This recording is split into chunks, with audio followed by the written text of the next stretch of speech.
the Philippine Society of Endocrinology and Metabolism. He is also the Vice Chair of the Department of Medicine in Jose R. Reyes Memorial Medical Center and a Professor in the Department of Biochemistry, Molecular Biology at the San Tomas University. Please welcome Dr. Bien Matawaran.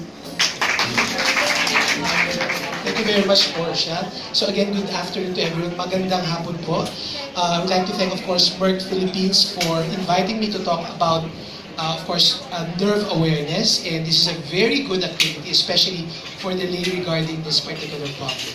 So, can I have my slide? So, neuropathy, really, why suffer in silence? Because for most of us, if not all of us, have that particular incidence that we suffer from a form of neuropathy. Okay, so these are my declarations of interest, as you can see, and specifically going to the topic of neuropathy. So these are the not so unusual story that most of us suffer from, the one time in our life. So minsan natutulog ka lang, parang biglang pagkagising mo, what happened?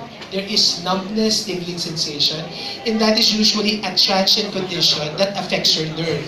And usually that is due to some pressure on your hands that would send signals. Sabi nga ni Ryan kanina, it sort of sends signals to your body as to what you're feeling. And these are the more common manifestations of those neuropathy. So these could be just a simple, non-specific, unpleasant feeling. It could be numbness. It could be tingling sensation, as well as the more debilitating pins and needles. And you have that, and sometimes we have it transiently, but for most patients, we'll actually have that permanently.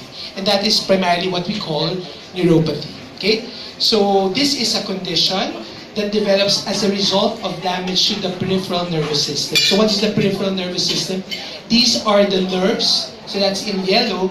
These are the vast communication network that transmit information between the central nervous system. That is from the brain and the spinal column, then transmitting all of those sensations from our skin. Okay? So that is basically what happens in neuropathy. And the symptoms are really varied.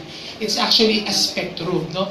It is made up of what we call positive symptoms, which are elicited because of excited, exaggerated stimulation. And you also have what you call negative symptoms. And these are blunted response to stimulation. So as you can see in that slide, one of those is spontaneous pain. Bigla na lang sumakit. So that's where it would include yung mga sharp pains, pins and needles, burning sensation, and we have there what is medically termed as allodynia. So this is increased sensitivity touch. So some patients would actually just hawakan mo lang, just a simple touch, which is a non-painful stimulus, but what will happen, they will perceive it as pain. Masakit na kaagad. Tender, loving touch pa lang, painful na kaagad. So that's what we call allodynia. That's versus hyperalgesia, wherein you actually give a painful stimulant. So kunyari, pinch mo yung kamay, but there is more severe perception of the pain. So that is also part of neuropathy. And of course, you have dysesthesia, that is abnormal pain sensation. So most common symptom is the pins and needles. You also have what you call the negative symptoms. And these are usually the symptoms, numbness or loss of sensation. You have complete anesthesia or hyposthesia, medyo blunted lang, loss of sensation. You also have there what you call reduced sensitivity to pain. Kinurot ka, dapat masakit na, pero you don't feel that painful. Okay? So these are just, again, a spectrum. So it could be a positive or a negative symptom, as I've shown you. And this is just to illustrate those pain. No? Medyo graphic, but again, this will really send the message with regards to the spectrum of neuropathy. So one of those, sabi natin, pins and needles. Patients will consult your doc para pong tinutusok ng karayom yung paa, yung kamay, yung likod. And I think Shaja mentioned about this earlier. You also have their burning sensation. Dok, parang mainit, napapasok po yung paa ko. No? That could be part of a manifestation of neuropathy. Also, parang sinasaksak, stabbing pain. No? Or sometimes, we call it lancering, parang hinihiwa. And again, these are very painful conditions that may occur spontaneously. no, without any simulation, as well as changes in temperature perception. Sometimes mainit, sometimes malamig, no? And these could also be pain perception. So those mainly, and like this, sensation of crawling ants. And these are also very typical symptoms of patients complaining of neuropathy. Okay? Those mainly are the positive symptoms. The negative symptoms are yun, no? Because if you have abnormality in your peripheral nerves, eventually there could be weakness, or minsan nangangawit lang as a complaint, or panghihina, that's weakness of course, and you hold numbness. And most patients would have this particular negative symptom. Walang nararamdaman. And sometimes it's actually much worse than the positive symptom. Okay? And who are at risk? This is very important. Are you at risk? Kanina in the video, it was shown earlier that true heroes, and mostly, probably 90% of us in this room is really at risk. Now, mainly because of what you do, of what you are as professionals. You are a journalist, no? You have repetitive movement, yung mga laging nagko-computer.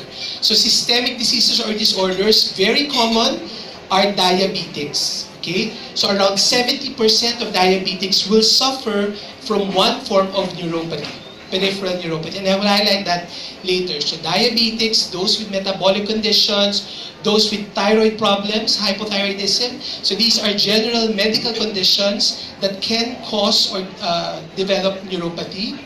Those with environmental and physical factors, so environmental. So again, repetitive use. Athletes, kanina drivers, mothers, no, repetitive use. Stenographers, typists, no? Lahat ng laging ginagamit yung kamay. Some patients, those who would use their motorcycles a lot, di ba? Repetitive use. Surgeons are at risk for neuropathy, again because of repetitive use. Some would have physical trauma. So anytime you develop trauma, fracture, etc., then your nerves are at risk to develop neuropathy. And of course, exposure to toxins. And I will highlight some of these toxins because of course, other than smoking and alcohol, some drugs can cause neuropathy. You may be familiar with INH. Alam niyo po ba yung INH? Isoniazid. Diba? That's a drug for tuberculosis, and we all know that the incidence and prevalence of tuberculosis is very high in the country. Then you may suffer from some form of neuropathy. That's what you call optic neuritis in those patients. And of course, idiopathic. Sometimes we don't know the cause, but we'll have this particular disease. And that is, of course, peripheral neuropathy. So these are just some conditions. Sabi natin, athletes, those who are older, no?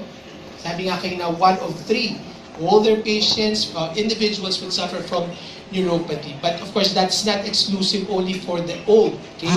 Because even young individuals, athletes, as I've mentioned, those who would use their hands repetitively, then they are at risk to develop neuropathies. Smoking, no, is a toxin, so you could suffer from neuropathy, just like alcohol intake. No? Especially those who abuse alcohol, so they are prone to develop neuropathies. Okay?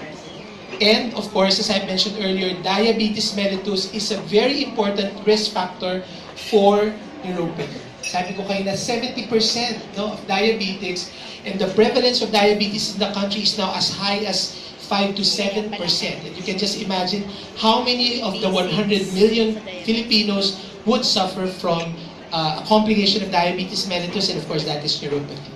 And the most characteristic symptom or neuropathic manifestation of diabetes neuropathy is what we call the stocking and glove phenomenon. Ibig sabihin, walang nararamdaman sa legs, both legs, as well as the hands. So stocking and glove. And that is a very important manifestation of diabetic polyneuropathy.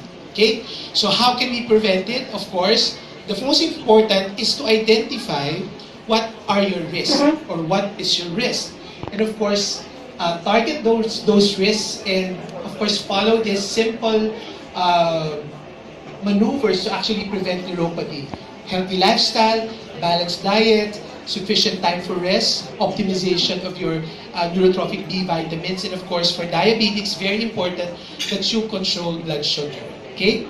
And these are just some recommendations or some data about vitamins as well as nerve care, and we have different forms of vitamin B, for example, you have your thiamine, your B1, your B6, your pyridoxine or pyridoxal, as well as your B12 or your cobalamin. As you can see, all of these vitamins, now one by one, will actually help the nerves with regards to production of what you call the myelin sheath, as well as nerve transmission, and some B vitamins actually have an analgesic effect, as well as an antioxidant effect that would protect your nerves. So all in all, make sure that you know what are your risks to actually acknowledge and find out what will be the best treatment for you.